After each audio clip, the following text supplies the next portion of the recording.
तर संजय राऊतांनी मोदींचा वारसदार हा महाराष्ट्रातून असेल असं वक्तव्य केलंय.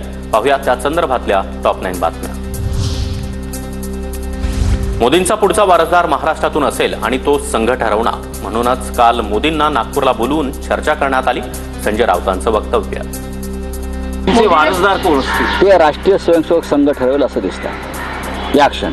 मोठ्या प्रमाणात रसिकेच बघायला मिळेल. म्हणूनच मोदींना काल बोलवून त्यांच्याशी चर्चा करण्यात आली. संघ ठरवेल पुढला नेता आणि तो बहुतेक महाराष्ट्रातला असेल. 2029चे पंतप्रधान म्हणून नरेंद्र मोदींकडेच पाहतो. अजून उत्तराधिकारी निवडण्याची वेळ आलेली नाही. संजय राऊतांच्या वक्तव्यानंतर मुख्यमंत्री फडणवीसांची प्रतिक्रिया.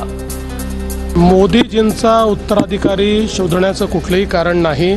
आमचा सगळ्यांचा आग्रह आहे, आम्ही 2029चे पंतप्रधान म्हणून मोदीजींकडेच बघतो आहे. पूर्ण देश बघतो आहे.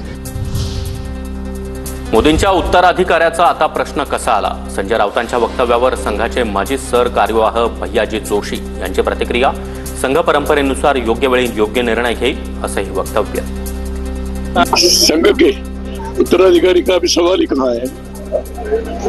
उत्तराधिकारी का प्रश्न कहाँ आता है? संघ में जो परंपरा है उसके अनुसार होगा, उसका निर्णय संघ करेगा. मुख्यमंत्री देवेंद्र फडणवीस मोदींचे वारसदार असतील. जितेंद्र आव्हाड यांचं वक्तव्य. तर फडणवीसांच्या मनातलं महाराष्ट्राने ओळखावं, भोया उंचावणारी आव्हाड यांची प्रतिक्रिया. कधी बोलले वारसदार असं कधी बोलले? कधी बोलले? काल तेच वारसदार आहेत.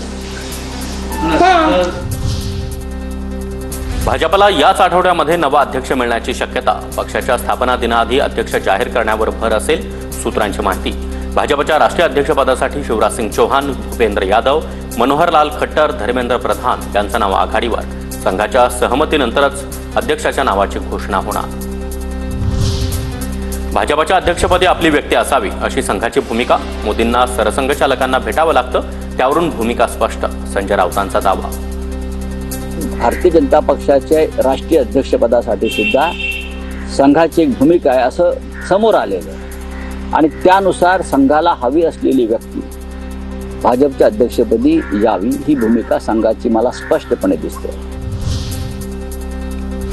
औरंगजेबाच्या कबरीला ASIचं संरक्षण, तरीही कबरीचं उदात्तीकरण होऊ देणार नाही. फक्त कोणी कायदा हातात घेऊ नये, देवेंद्र फडणवीसांचं आवाहन. कबर त्या ठिकाणी आहे, ही ASIची प्रोटेक्टेड कबर आहे. त्या ठिकाणी जे काही कायदा आहे त्या कायद्याचं पालन करणं ही आमची जबाबदारी आहे. हे मात्र निश्चित आहे, कुठल्याही परिस्थितीमध्ये औरंगजेबाच्या कबरीचं उदात्तीकरण, ग्लोरिफिकेशन आम्ही होऊ देणार नाही. औरंगजेबाच्या कबरीचा अनावश्यक मुद्दा उचलला. मृत्यू इथं झाल्यानं कबर बांधली. ज्यांची श्रद्धा आहे ते जातील. संघाच्या भैयाजी जोशी यांचं वक्तव्य. औरंगजेब का अनावश्यक विषय उठाया गया है. एक है, उसकी मृत्यु यहाँ हुई तो कब्र यहाँ बनी हुई है, कोई श्रद्धा है वो जाएंगे.